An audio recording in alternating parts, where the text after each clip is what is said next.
అందరికీ నమస్తే అండి. నేను మీ జర్నలిస్ట్ లక్ష్మీనాగ్ నరహరి శెట్టి. మనందరికీ తెలుసు, తమిళనాడులో విజయ్ అద్భుత విజయాన్ని సాధించారు. సినీ నటుడుగా ఆయన కెరీర్ స్టార్ట్ చేసి ఈ రోజున తమిళనాడు ముఖ్యమంత్రి రేంజ్కి ఎదిగారు. Yes, very good. అందరూ కూడా శుభాకాంక్షలు వెల్లువెత్తుతున్నారు. కానీ తమిళనాడు విజయ్ని ఇక్కడున్న ఆంధ్రప్రదేశ్లో ఉన్న పవన్ కళ్యాణ్ గారితో పోల్చడం, పవన్ కళ్యాణ్ గారు విజయ్లాగా ఎందుకు రాజకీయాల్లో సక్సెస్ కాలేకపోయారంటూ పవన్ కళ్యాణ్ గారిని కొంతమంది తక్కువ చేసే ప్రయత్నాన్ని అయితే ఇప్పుడు చేస్తున్నారు. అసలు నిజంగా తమిళ రాజకీయాలకి తెలుగు రాజకీయాలకి డిఫరెన్స్ లేదంటారా? ఆయా సిచ్యువేషన్లను బట్టి, పార్టీల యొక్క ప్రభావం బట్టి, దాన్ని బట్టి కొత్త పార్టీకి అవకాశం ఉండేదని ఉంటుందా లేదా? అసలు నిజంగా ఏం జరిగింది? తమిళనాడు రాజకీయంగా విజయ్ సక్సెస్ అవ్వడానికి కారణం ఏంటి? పవన్ కళ్యాణ్ గారు ఇంకా సక్సెస్ అవడానికి ప్రయత్నిస్తూ ఉండడానికి కారణం ఏంటి? నిజంగా పవన్ కళ్యాణ్ గారికి అవకాశం దొరుకుతుందా? ఏం జరుగుతుంది అనేది మనం ఈరోజు ఒకసారి చర్చిద్దాం. మనం ఒకసారి జనసేన నేత సుంకర కృష్ణవేణి గారితో మాట్లాడదాం. కృష్ణవేణి గారు నమస్తే అండి. కృష్ణవేణి గారు, ఒక్కటి చెప్పండి. ఈ రోజున విజయ్ను అక్కడ సక్సెస్ అయిన తర్వాత తమిళనాడులో ఈ రోజున పవన్ కళ్యాణ్ గారు సక్సెస్ కాలేదంటూ కొంతమంది ట్రోల్స్ చేస్తున్నారు. దీని గురించి ఏం చెప్తారు మీరు? లక్ష్మీనాథ్ గారు, మీకు అలాగే సుప్రీం ఛానల్ కి నమస్కారం అండి. నమస్తే అండి. విజయ్ గారికి పవన్ కళ్యాణ్ గారికి ముడి పెట్టడాన్ని అయితే మాత్రం కరెక్ట్ కాదండి. ఎందుకంటే ఇక్కడ జనసేన పార్టీ అధినేత పార్టీ స్థాపించిన దగ్గర నుంచి ఆయనకి ఎదురైనటువంటి ప్రతి పరాభవాన్ని కూడా, అంటే పవన్ కళ్యాణ్ గారి ఫ్యాన్స్ ఇక్కడే కాదండి, తమిళనాడులోనే అంటే దేశవ్యాప్తంగా చాలా చోట్ల ఉంటారు, దేశ విదేశాల్లో కూడా ఉంటారు. అదంతా కూడా అబ్జర్వ్ చేశారు కాబట్టి ఈరోజు విజయ్ గారికి అలాంటి మళ్ళీ ఇలాంటి సినీ హీరోకి సంబంధించినంత వరకు మళ్ళీ ఫెయిల్యూర్ రాకూడదని ప్రజలందరూ కూడా, ఆయన యూత్ అంటే జెన్జీ అనేది మనం చూస్తున్నాము, ప్రజలందరూ కూడా అంటే ఎక్కువగా యువత మరియు మహిళలు దానికి విజయ్ గారి ఫ్యాన్స్ సంబంధించినంత వరకు వాళ్ళు వీళ్ళందరూ కూడా సపోర్ట్ గా నిలబడినటువంటి పరిస్థితి కనిపిస్తుంది. అంటే ఇక్కడ ఇంకో విషయం కూడా చూడొచ్చు. విజయ్ గారు డైరెక్ట్ గా పార్టీ పెట్టారు. పార్టీ పెట్టిన తర్వాత డైరెక్ట్ గా ప్రజల్లోకి వెళ్ళారు. ప్రజల కోసం నేను నిలబడతానని చెప్పారు. ఎవరు నేను కొమ్ముకాయనని చెప్పారు. అదే క్యాడర్ లో ఒక బలమైనటువంటి సంకేతాలు తీసుకెళ్ళింది. అదే విజయ్ గారు ఫస్ట్ మీటింగ్ లో చూడొచ్చండి, పవన్ కళ్యాణ్ గారు కూడా ఇక్కడ పార్టీ పెట్టారు అని ఆయన అక్కడ పవన్ కళ్యాణ్ గారు ప్రశంసిస్తూ మాట్లాడడం జరిగింది. ఆయన స్టైల్ యూజ్ చేసి కూడా అక్కడ, అంటే అక్కడ ఆ పార్టీ పెట్టారు, ఇక్కడ ఈ పార్టీ పెట్టారని ఆయన చెప్పడం జరిగింది ఫస్ట్ మీటింగ్ లో కూడా. అంటే ఇక్కడ మనం చూసుకుంటే జనసేన పార్టీ అనేది ఒక గోతులో అంటే మైనస్ లో పెట్టబడిందండి. అంటే టీఆర్పీ విలీనం తర్వాత జనసేన పార్టీని పెట్టారు, స్థాపించారు పవన్ కళ్యాణ్ గారు. ప్రజారాజ్యం పార్టీ ఎఫెక్ట్ బాగా ఉందంటారు. డెఫినెట్ గా అండి. ఎందుకంటే మా ముఖం మీదే మేము 2000 తర్వాత పార్టీ పెట్టిన తర్వాత పార్టీలకు ఎవరు కూడా అంటే మెగా ఫ్యాన్స్ కు సంబంధించినటువంటి వ్యక్తులు కావచ్చు, కొత్త వ్యక్తులు కావచ్చు, ఎవరైనా సరే సపోర్ట్ చేయలేదండి పవన్ కళ్యాణ్ గారికి. అప్పుడు 2014లో టీడీపీ కూటమికి ఆ రోజు పవన్ కళ్యాణ్ గారు సీట్లు కూడా తీసుకోకుండా ఒక నమ్మకంగా పార్టీ పెట్టి సపోర్ట్ చేసినటువంటి పరిస్థితిని చూడొచ్చు. ఆ తర్వాత నెక్స్ట్ పవన్ కళ్యాణ్ గారు ఏమి పారిపోయేటువంటి వ్యక్తి కాదు, డెఫినెట్ గా నిలబడేలా ఉన్నారని చాలా మంది మెగా అభిమానులు కావచ్చు, అలాగే చాలా మంది పొలిటికల్ సపోర్టర్స్ కావచ్చు, వాళ్ళందరూ కూడా 2000 ఒక్కటి చెప్పండి. ఈ రోజున వచ్చే 2029 ఎలక్షన్లలో ఈ యొక్క విజయ్ యొక్క ప్రభావంతో జనసేన మీద ఎంతవరకు ఉంటుంది? రానున్న రోజుల్లో పవన్ కళ్యాణ్ గారికి పొత్తులో భాగంగా సీట్లు ఇచ్చే క్రమంలో విజయ్ యొక్క గెలుపు అనేది ఏమైనా ప్రభావం చూపే అవకాశం ఉందంటారా? అంటే చాలా మంది కొట్టు మారేస్తున్నటువంటి మాట ఏంటంటే తమిళనాడు రాజకీయాలు వేరు, ఏపీ రాజకీయాలు వేరు అని మాట్లాడుతున్నారు సార్. అంటే నిజమే అవ్వచ్చు, అంటే తమిళనాడు రాజకీయాలు వేరు కావచ్చు, అంటే అక్కడ సినిమా యాక్టర్స్ గా ఉన్నటువంటి వ్యక్తులు చాలా మంది, అంటే ఎంజీఆర్ గారి దగ్గర నుంచి జయలలిత గారి దగ్గర నుంచి వీళ్ళందరూ కూడా ప్రజలకు ఏ రకంగా పనిచేశారన్నది కూడా తమిళియన్స్ గుర్తు పెట్టుకున్నారు కాబట్టి విజయ్ గారికి వన్ సైడ్ గా ఈ రోజు అవకాశం ఇవ్వడం జరిగిందని మాట్లాడుతున్నారు అనేక మంది రాజకీయ నాయకులు. అలాగే ఇక్కడ ఏపీలో చూసుకున్నా ఆ రోజు ఎన్టీ రామారావు గారు పార్టీ పెట్టినప్పుడు అదే అంటే వివిధ గెటప్ లో ఆయన చూసినటువంటి వ్యక్తులకి నిజంగా ఎన్టీ రామారావు గారు ఆ రోజులో ఒక దేవుడుగా అనిపించినటువంటి విధానం కూడా ఆ రోజు ఉందని మా పెద్దలు చెప్తూ ఉంటారు. అలా ఆయన అధికారంలోకి వెంటనే రావడం జరిగింది. తర్వాత ఫస్ట్ స్టెప్ లోనే చిరంజీవి గారు పార్టీ పెట్టినప్పుడు కూడా అప్పుడు చూడొచ్చు సార్, అప్పుడు కూడా 18 సీట్లు చిరంజీవి గారికి ఇవ్వడం జరిగింది.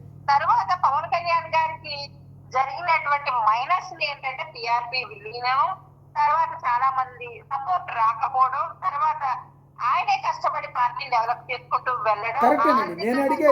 నేను అడిగేది చంద్రబాబు గారు 15 సంవత్సరాల పాటు సీఎంగా ఉండాలని పవన్ కళ్యాణ్ గారు ఆకాంక్షలో దాన్ని ఎలా చూడాలి? ఇప్పుడైతే ఒకటే ట్రోల్స్ చేస్తున్నారు. ఎన్నాళ్ళు ఎవరో జెండా మోస్తారా అని ట్రోల్స్ చేసే వాళ్ళకి ఏం చెప్తారు?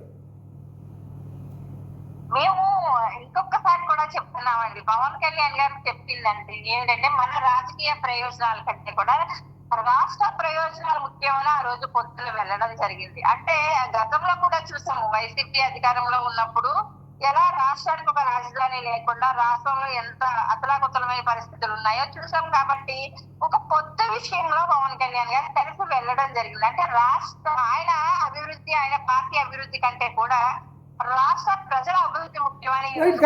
కానీ కృష్ణవేణి గారు, మీ క్యాడర్ మొత్తం కూడా ర్యాలీ అవ్వాలన్నా ఏమైనా చెయ్యాలన్నా రాష్ట్రాభివృద్ధితో పాటు పవన్ కళ్యాణ్ గారిని సీఎంగా చూసుకోవాలనే కళ ఉంటుంది కదా. అసలు పవన్ కళ్యాణ్ గారు సీఎం అవ్వాలని పవన్ కళ్యాణ్ గారికి ఉందా? మీ పార్టీకి ఉందా? లక్ష్మీనాథ్ గారు, ఒక విషయం చెప్తా, ఏ రాజకీయ పార్టీ నాయకులైనా సరే కానీ ఖచ్చితంగా వాళ్ళు సీఎం అవ్వాలనో పిఎం అవ్వాలనో వాళ్ళకి లేకపోయి ఉండొచ్చు. ప్రజాసేవ చేస్తూ ఏదో రకంగా మనం ఎంతో కొంత చేస్తున్నాం కదా అని ఉండిపోయి ఉండొచ్చు. కానీ ఆయన వెనకాల నడిచేటువంటి క్యాడర్ ఎవరైతే ఉన్నారో ఖచ్చితంగా ఆయన సీఎం అవ్వాలనో లేకపోతే ఇంకా పెద్ద పొజిషన్ లో ఆయన ఉండాలనే కోరుకుంటారు తప్ప, లేకపోతే ఇప్పుడు మా పార్టీ ఉంది సార్, మా పార్టీ అభివృద్ధి ముఖ్యం, మా నాయకుడికి గౌరవం ముఖ్యం. నేను ఏ కార్యకర్తగా అదే చూస్తారు. ఇప్పుడు ఒకటి మీ అభిప్రాయం నాకు అర్థమైంది. చివరిగా చెప్పండి, మీ అభిప్రాయం అర్థమైంది. స్ట్రైట్గా చెప్పాలి. 2029 ఎలక్షన్లో పవన్ కళ్యాణ్ గారికి పొత్తులో వెళ్తామని చెప్పి పవన్ కళ్యాణ్ గారు పదే పదే చెప్తున్నారు. పవన్ కళ్యాణ్ గారిని సీఎంగా ప్రకటించే అవకాశం ఉందా? లేదు అంటే నారా లోకేష్ గారు అని గట్టిగా వినబడుతుంది. చంద్రబాబు గారు కాకుండా నారా లోకేష్ గారు సీఎం అయితే పవన్ కళ్యాణ్ గారు నారా లోకేష్ గారి కింద ఉప ముఖ్యమంత్రిగా పనిచేస్తారా?